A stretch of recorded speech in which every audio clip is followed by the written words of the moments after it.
મુંબઈની ઝૂંપડપટ્ટીમાં જન્મીને ગુજરાતી જવાન ભયંકર ગરીબીનો સામનો કરે છે.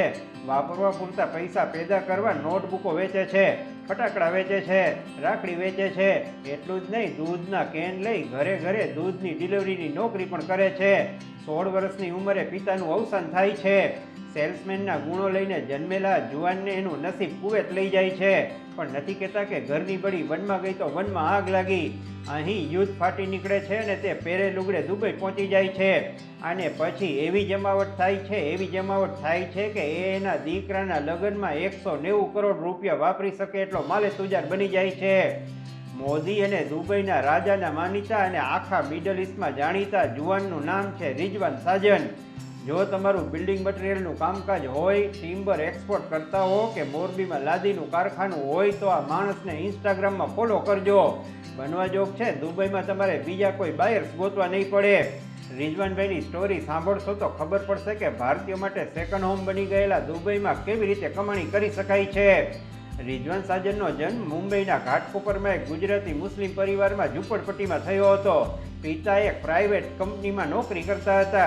રિઝવાન એક લકી ચાઇલ્ડ તરીકે જન્મ્યા હોય એમ કેવું હોય તો કહી શકાય, કારણ કે એના જન્મ પછી તેના પરિવારને લોટરી સિસ્ટમથી મહાડાનું નાનકડું ઘર મળ્યું અને તેમનો પરિવાર ઝૂંપડપટ્ટીમાંથી આ ઘરમાં રહેવા ચાલ્યો ગયો. ગવર્મેન્ટ દ્વારા બનાવાયેલા ચોલ સિસ્ટમ મકાનમાં રિઝવાનનો ઉછેર થયો. સંકળાસભર્યા મકાનમાં મા, બાપ, ભાઈ અને બેન સાથે એક ઓરડીમાં સૂઈ જનાર રિઝવાન ક્યારેક દુબઈમાં 40,000 સ્ક્વેર ફીટના બંગલામાં માલ સૈનિકોએ કલ્પના કરી ન હતી. સફળતાનું રહસ્ય એક જ, માલ વેચતા શીખો. દર્દ અને સંઘર્ષભર્યા રિઝવાનના બાળપણની વાત કરીએ તો નોકરિયાત પિતા રિઝવાનને ખિસ્સા ખર્ચીના મહિને 15 રૂપિયા વાપરવા આપતા, જે રિઝવાનને પૂરા ન પડતા.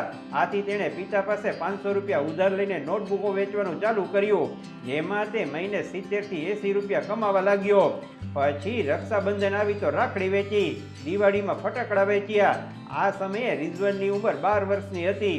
બધી સિઝન પૂરી થઈ ગઈ તો દૂધવાળાને ત્યાં 125 રૂપિયાના પગાર લેખે કામ કર્યું. આમને આમ 3 વર્ષ ટૂંકા થઈ ગયા. રિઝવાનના કપરા ચઢાણો તો હવે શરૂ થયા.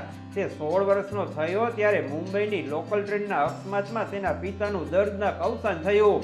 પરિવારની જવાબદારી રિઝવાન ઉપર આવી પડી. વિકટ સમયમાં કોઈ સગાવાલાઓએ ખાસ મદદ ન કરી. રિઝવાનને સમજાઈ ગયું કે હવે જે કરવાનું છે મારે જ કરવાનું છે.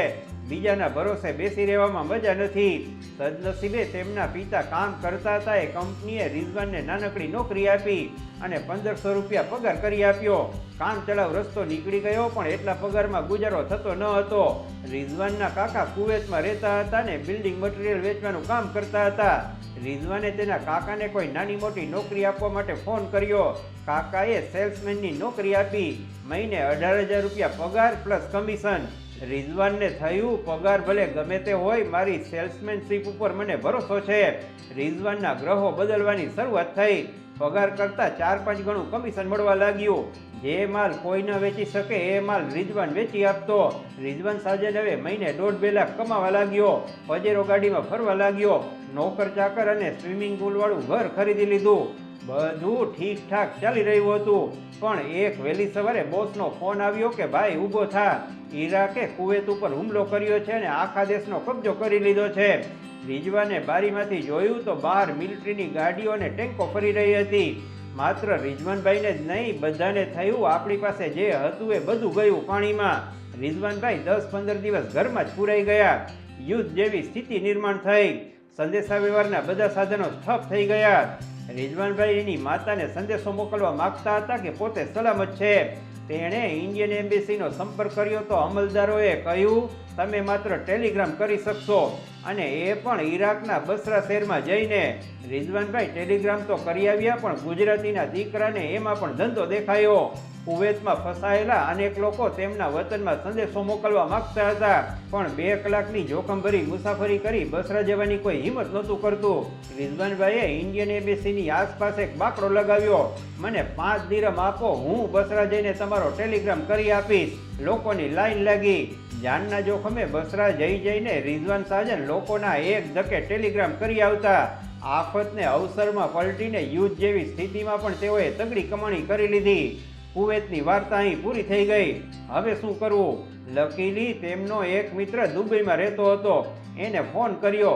કાંઈ ગોઠવણ થાય તો ભાઈ મારે દુબઈ આવવું છે, મારામાં માલ વેચવાની આવડત છે. એના મિત્રે 36,000 રૂપિયા પગાર અને 25% કમિશનની શરતે નોકરીની વાત કરી તો ભાઈ કુવેતની સાહિબી છોડીને આવી ગયા દુબઈ. અહીં આવીને રિઝવાનભાઈએ દુકાને જઈને હાર્ડવેર આઇટમોના ઓર્ડર લાવવાનું શરૂ કર્યું. તેણે સેટનો ખૂબ માલ વેચી દીધો. પછી પોતાની જ બિલ્ડિંગ મટીરિયલની બ્રોકરેજ ફર્મ ચાલુ કરી. લાકડાનો પહેલો સોદો કર્યો, એમાં $35,000ની દલાલી મળી. રિઝવાનને થયું દલાલીમાં આટલી કમાણી થતી હોય તો પોતાનો ધંધો કરીએ તો કેટલા મળે. જો કે રિઝવાનભાઈ પાસે એટલા પૈસા નહોતા જેનાથી તે દલાલીમાંથી સીધા ટ્રેડર બની શકે. આથી બિલ્ડિંગ મટીરિયલ સપ્લાયર્સને વિશ્વાસમાં લઈ ઉધારે માલ મગાવ્યો અને જાતે માલ વેચવાનું ચાલુ કર્યું. માર્કેટમાં શાખ ઊભી થઈ તો બેંકવાળાઓએ પણ રિઝવાનભાઈ ઉપર ભરોસો મૂકીને $5 લાખ લોન આપી. પછી તો રિઝવાનભાઈની નીકળી પડી. ધંધામાં ખૂટતી કેપિટલ મળી ગઈ, સપ્લાયર્સો મળી ગયા અને ખરીદારો પણ મળી ગયા. ડેન્યુબ એમની કંપનીનું નામ છે. આ કંપની આજે ન માત્ર દુબઈ પણ સમગ્ર મિડલ ઇસ્ટમાં નંબર 1 કંપની છે. બિલકુલ ઝીરોથી શરૂ થયેલી આ કંપનીના વેરહાઉસમાં આજે રોજના 100 કન્ટેનર માલ ઠલવાય છે અને 100 કન્ટેનર માલ વેચાય છે. Abu Dhabi, Sharjah, Fujairah, Oman, Bahrain, Saudi Arabia, Kuwait અને કતારમાં ડેન્યુબ કંપનીના સ્ટોર છે અને ધમધોકાર ધંધો કરે છે. રિઝવાનભાઈએ જોયું કે દુબઈમાં લોકો ઘર ખરીદે છે પણ ફર્નિચર અને રાચરચીલું જુદી જુદી દુકાનેથી ખરીદે છે. આથી તેમણે ડેન્યુબ હોમની શરૂઆત કરી, જ્યાં ઘરને ફૂલી ફર્નિશ બનાવવા માટેની બધી જ વસ્તુઓ એક જ સ્ટોરમાંથી મળી જાય. આ સ્ટોર એવા ચાલ્યા કે ન માત્ર Dubai, America, Canada, Istanbul, China, Malaysia, Indonesia જેવા દેશોના લોકો પણ માલ મગાવતા થઈ ગયા. વાત અહીંથી અટકતી નથી.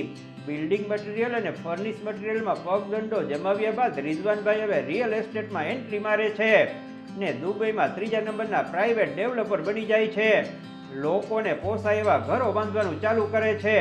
20% ડાઉન પેમેન્ટ કરો અને બાકીની રકમ 7 વર્ષમાં હપ્તેથી ચૂકવો એવી સ્કીમ ચાલુ કરી. આખા દુબઈમાં ભરપૂર જાહેરાત કરી.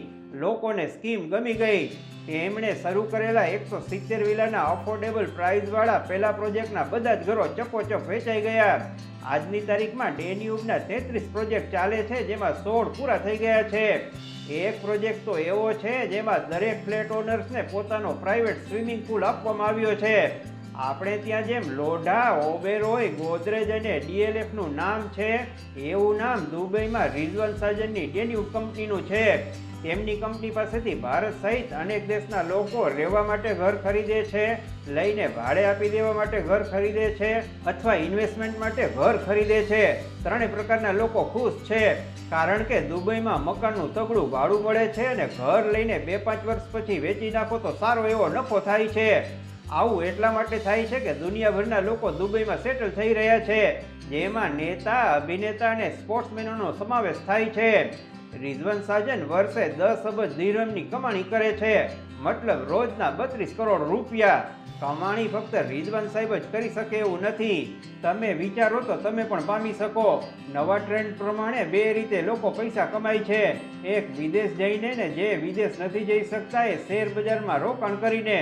બંનેમાં 56 ઇંચની છાતી હોવી જોઈએ, બાકી બધું થઈ પડે. પણ આપણે તો હજી ડીમેટ એકાઉન્ટ જ નથી ખોલ્યું તો શેર બજાર શું છે ખબર જ કેમ પડે. ડિસ્ક્રિપ્શનમાં એક લિંક આપી છે, મફતમાં ડીમેટ એકાઉન્ટ ખુલે છે. કોશિશ તો કરો ભલા માણસ, નહીતર વિચારમાં જિંદગી પૂરી થઈ જશે. નમસ્કાર.